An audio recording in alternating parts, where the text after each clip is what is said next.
Every story has a beginning, middle, and end. But when you're living one, you don't know what part you're in until it's over. We have our first critical failure. That should not be correct. It's so cold. You might be wondering how I got myself in this situation.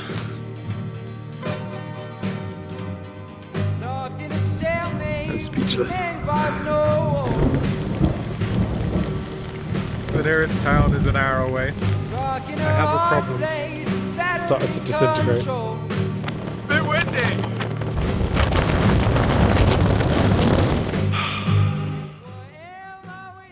This is so fucking steep.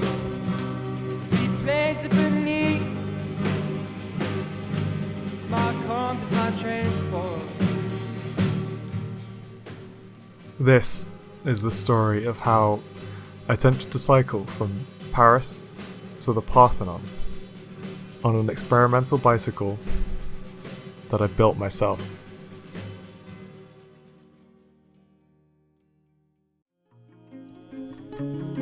This story begins when I looked at a map of Europe and drew a line through the mountain bits. I figured, they must be pretty, right? And I've got family in Athens, so I might as well aim for there. I decided to start in Paris, just because it was the cheapest place I could get a bus to. With that done, I packed everything I thought I needed and pulled apart the bike I just spent the last month putting together and hopped on the bus to Paris. And that was how I found myself, stood by the Eiffel Tower with thousands of kilometers ahead of me and countless challenges hiding in the unknown. There was nothing left to do but start pedaling.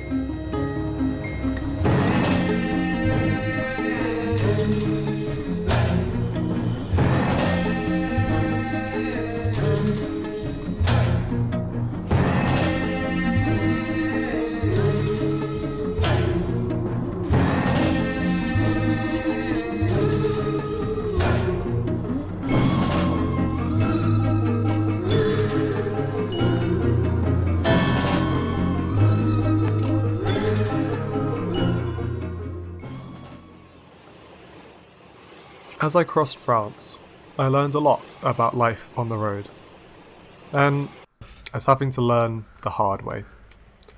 I learned I wouldn't be having cooked meat when I woke up being sick in my tent. I knew I shouldn't have trusted that sausage. A joyous descent in Germany's Black Forest quickly turned into a battle against hypothermia. Even a short descent can freeze you to your core.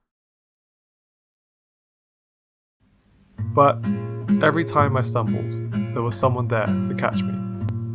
Countless strangers who quickly became friends.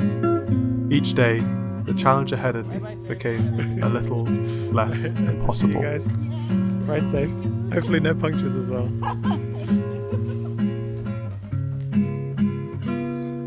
Taking rest between soggy days and downpours, I was grateful when I had a roof over my head and kind company.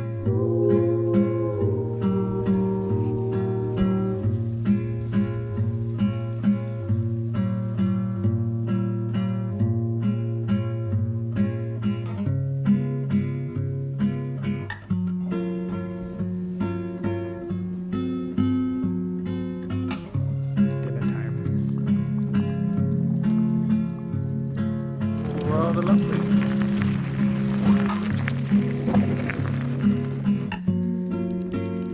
I'm just sat at this beautiful spot. It's stunning.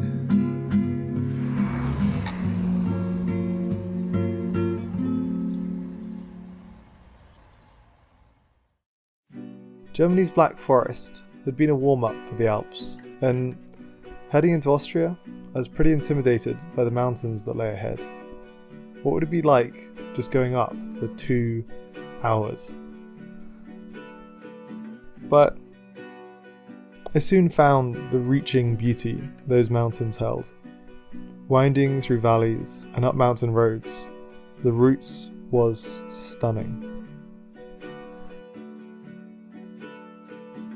I didn't know it at the time, but I was living the highlight of my story. Everywhere I looked was picturesque.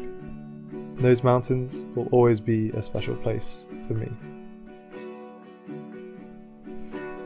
So, everything had gone to plan. I'd overcome every obstacle that stood in my way. But one day, I was pushing to cross a second mountain. And this was through forests, dirt tracks, tough going and steep. I was so wrapped up in just getting to the top of this mountain and counting on being able to get down to safety on the other side that when I was stood looking at a thick forest where a track should have been, I realised for the first time since I left, I'd have to turn back. It was tough, but making a mistake doesn't mean you have to give up. Lost in a dark forest, I pushed on into the night, fought to find a way off the mountain. Balancing my bike on my shoulder, climbing over electric fences and gates, there came this glorious moment when my wheels were finally rolling downhill. I gave myself permission to stop at the side of the road, use my emergency food, and call it a night. I learned shit is gonna hit the fan at some point, and all that matters is if you're okay with that, because if you are, you'll find a way. Crossing into Slovenia, all those cold nights in the woods finally paid off when I crossed into the breathtaking Julian Alps. I was racing autumn towards the equator, and it was time to head south.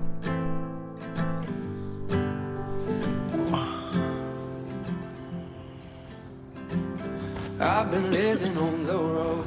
Morning. Made a bulk of my soul. I've been singing stories to the crowd. It's been a while since I've been home. I think about you every night. Wonder what it would have been like if I stuck around and settled down, maybe in another life. So if I fly too far, will I still have a place inside your heart? And when you see what I've become, will you love me for who I am, not who I was? I think I might find out why this bit's so hard to ride. I think it's a hiking trail. That spotlight, though it shines bright, could never drown you out. Descending from the Alps, I found company on the roads. We would dip into each other's lives, just for an hour or so, and the days would pass a bit faster. When I said to you that I'll be back someday. And so, in the middle of my story, I stumbled across a brand new mountain trail that crossed the Balkans. It was called the Transdanarica. Trouble was, it cost over £100, so over many hours I painstakingly copied every kilometre of the 4,000 kilometre route and set off.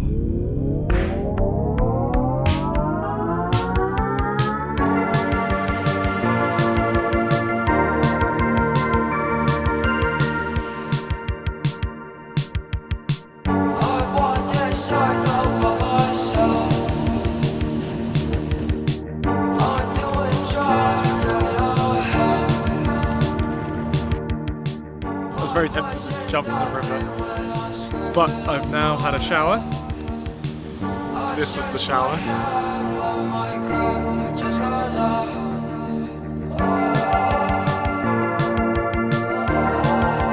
I'm speechless.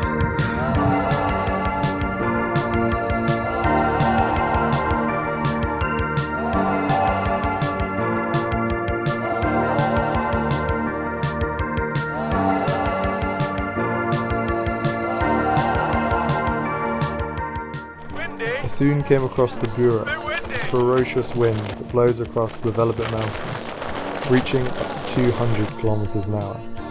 Sometimes all I could do was crawl forwards one step at a time. But being in those mountains, the views made it all worth it.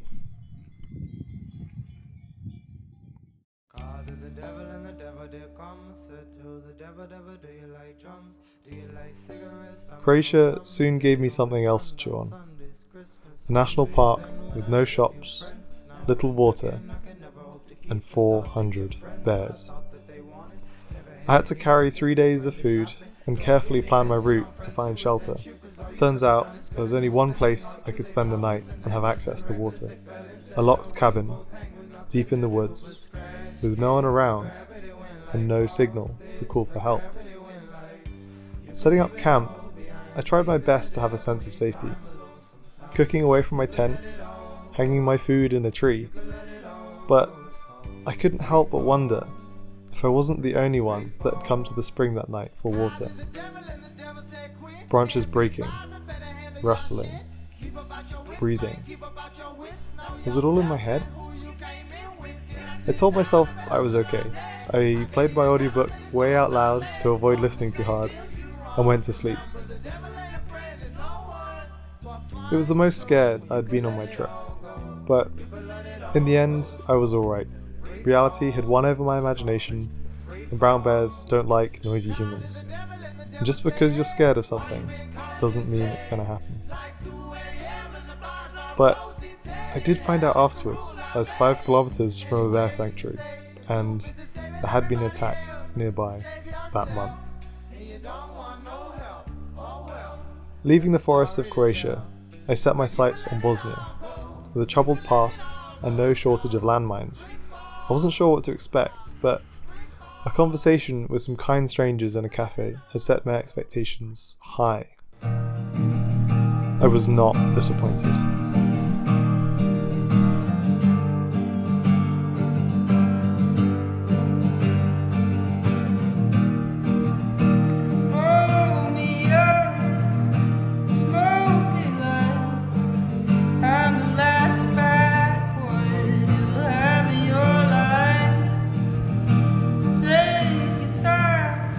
Bosnia is beautiful.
Bosnia was rugged and pushed me and my bike to my limits, but eventually I found myself in Mostar.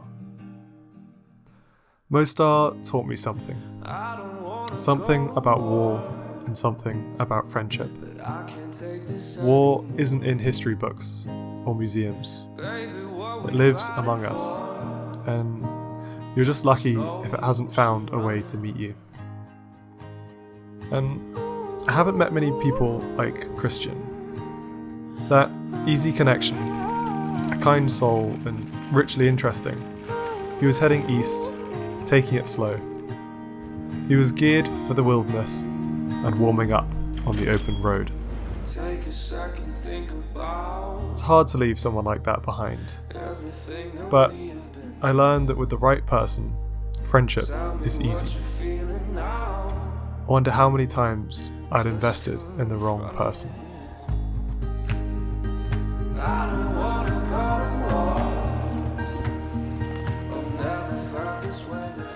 The Bay of Kotor was not special for its beauty, but because of the people I met. People I had no idea I'd meet again, but only hoped I would. Finding out what happened after parting ways and sharing stories with them. It felt like family on the road.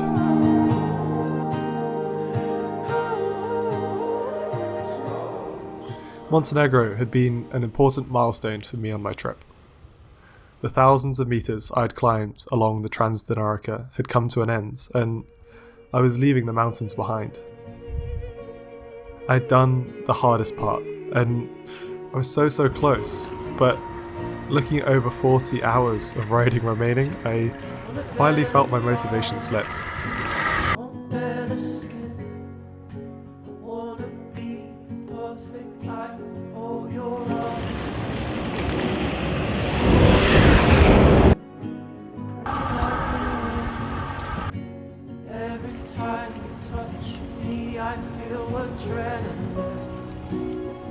I mean, I could just get picked up. I could call it quits when I got to the border. I mean, the unarguable fact that no one else would finish this if I didn't. But how did I want my story to end?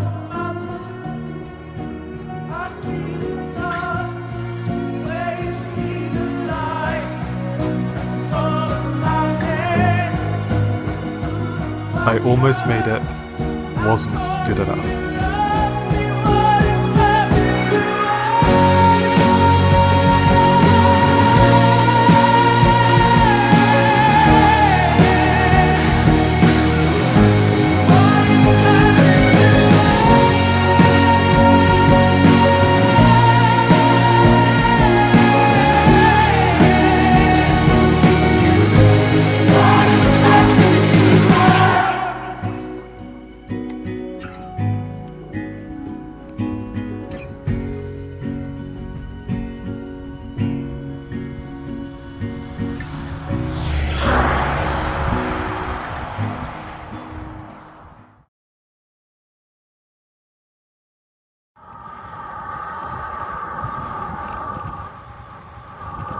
Where am I hear you ask? Well, I've been looking at the signs, but it's all Greek to me. I don't know, it's such a good feeling to finally make it. Greece was stunning. Surrounded by mountains, olives, and places to camp, the home straight never looked so good. That's not to say it wasn't all plain sailing. Being directed down a riverbed in a vineyard did not end well. Commute takes you the wrong fucking way. Mosquitoes eat you. Bushes scratch you. Fences block you. Hills fuck you. You have to go back the way you came because there's no way forwards. Say you need me, that shit kinda rude. I know where your head's at and your mind too. Talk to me again the way you did, but you're all that I can see. The final chapter was punctuated by a calamitously short-lived encounter with a German girl heading the same direction. 2 flat tires, a lost wallet, and a lift in the wrong direction ended things before they began. And a kind stranger let me camp between a digger and a lorry, followed up with a melon and a cooked breakfast. I mean, what an amazing start to the day.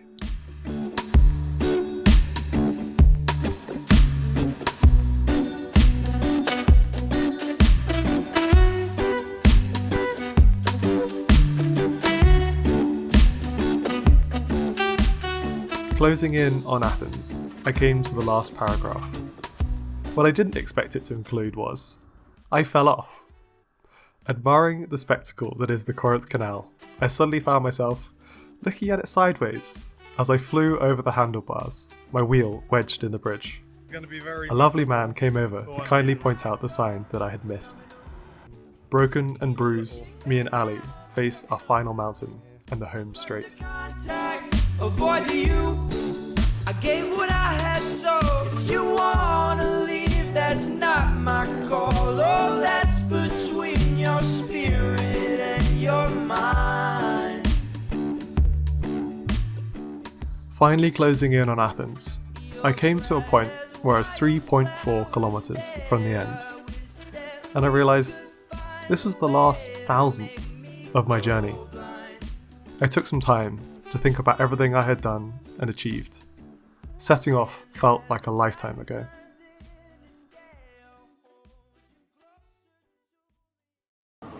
Forgot where I'm going, forgot where I've been. I'm here in my body, I'm here in my skin. Don't need no religion, don't need a career, don't need a computer. I'm nowhere but here. And so, what started with an idea turned into so much more than I could have ever imagined. There's nothing to prove. After 50 nights in my tent, 260 hours on the bike, 120,000 calories, after 60 days, I finally made it to Athens.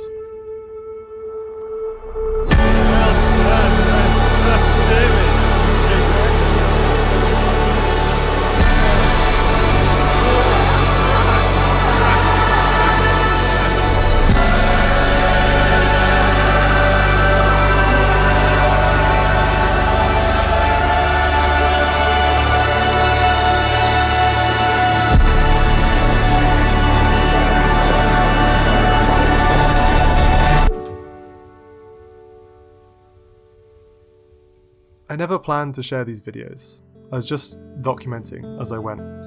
I just knew I wanted to remember every high and low along the way. I've had to leave out so many people, places, and experiences from this video, but I'm grateful for every one of them. I believe we are the stories we tell ourselves. And sometimes there's that narrative in the story that you want to change. I gave myself this challenge so that I'd always have one chapter that I can reread where I'm proud of the person in that story and I can know it was me.